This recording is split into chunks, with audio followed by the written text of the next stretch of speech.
이스라엘과 팔레스타인과의 전쟁이 확전 기미를 보이면서 설마 성경에 예언된 전쟁 중 하나가 아닌지에 대해서 많은 분들이 궁금해하실 것입니다. 이번 전쟁을 통해 하나님께서 어떤 계획으로 역사하실지와 이에 대응하는 사탄 마귀 집단, 즉 일루미나티의 계획에 대해서 이야기해 드릴까 합니다.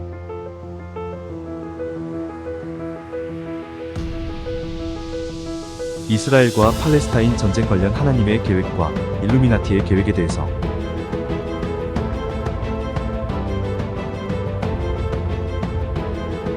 제가 블로그와 영상을 통해 이미 이 세상의 통치권은 마귀에게 넘어갔으며 넘어간 시점도 매우 오래되었을 것이다 라고 말씀드렸습니다.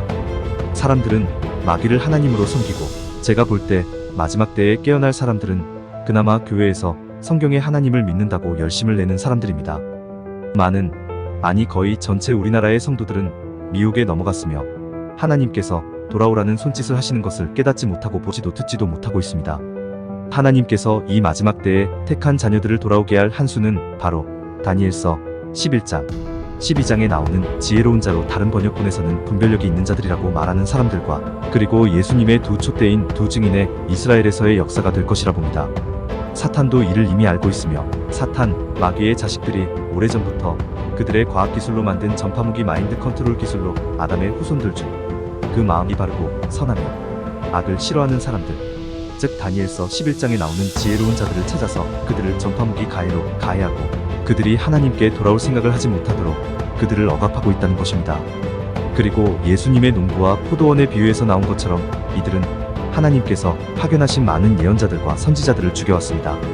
조금 후에 나올 두 증인이야 하나님께서 택하신 선지자이므로 그리고 기적과 능력을 발휘해서 그들의 사역을 마칠 것이므로 우리 성도들이 걱정할 일은 아닙니다. 곁담으로 제가 볼 때 두 증인은 엘리야와 에녹 아니면 엘리야와 모세가 되지 않을까 생각이 됩니다.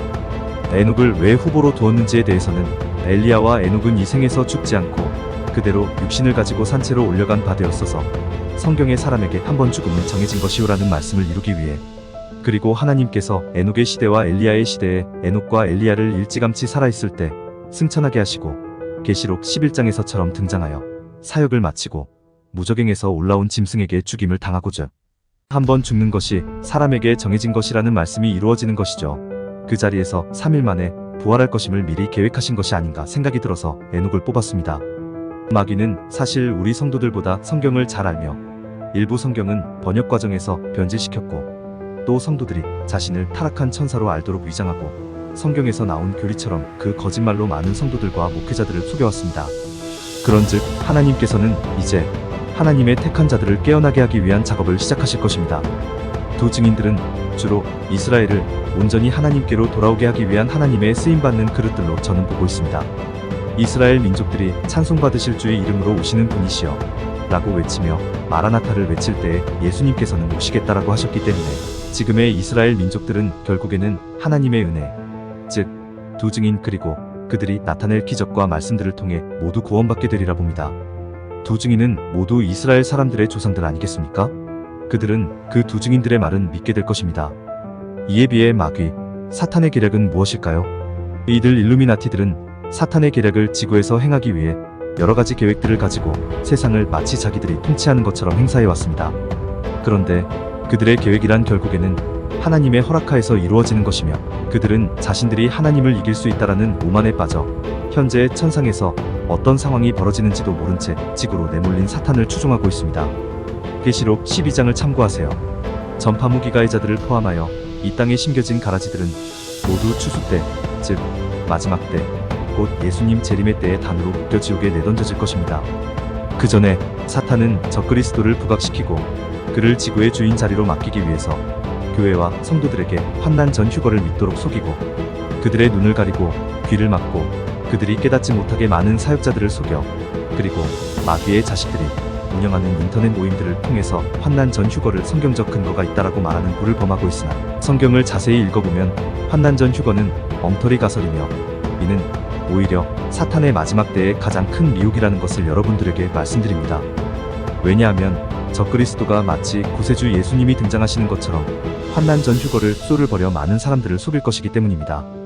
이미 그 쇼를 위한 작업은 준비 중이며 그 작업의 일부를 말씀드리자면 지금의 성령의 음성을 듣는 많은 사역자들과 성도들 그들에게 환난 전 휴거 때 등장하게 될 예수님을 구세주로 받아들이게끔 하고, 또 그 미혹된 성령의 음성을 듣는 자들이 자신들을 따르는 수많은 사람들을 속여 이들은 휴거 때에 나타난 거짓 그리스도를 예수님으로 받아들이게 되는 준비가 이미 진행되고 있습니다.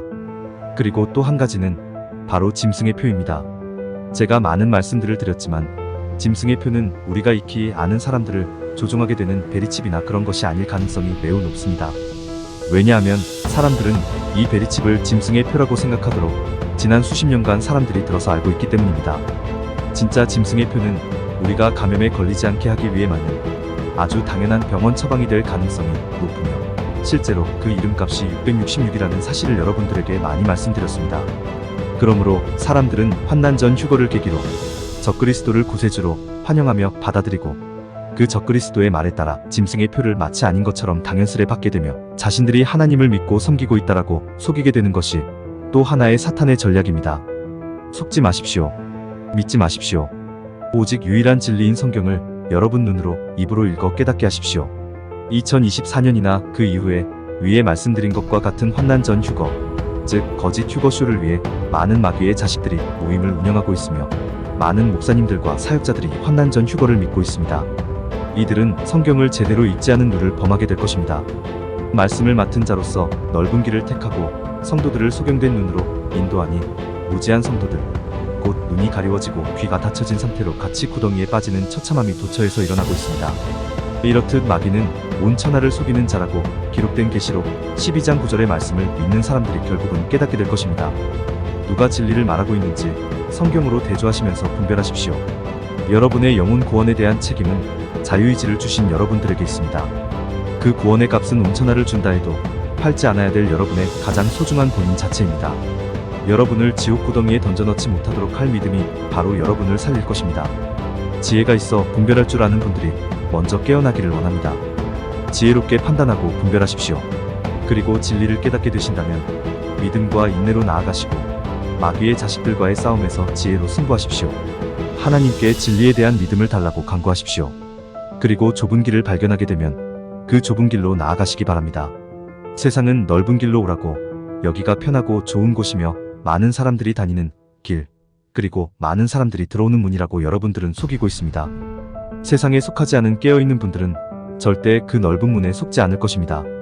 여러분들도 지혜 있는 결정을 하시기를 바랍니다. 새롭게 시작한 이메일 뉴스레터에 많은 호응 부탁드리겠습니다. 유튜브나 블로그에서 다루지 못할 내용들도 뉴스레터에서 보여드리고 있습니다. 상세 설명은 아래 설명 더보기란에 링크를 걸어드립니다. 마음이 가시는 분들은 구독, 좋아요 부탁드립니다. 감사합니다.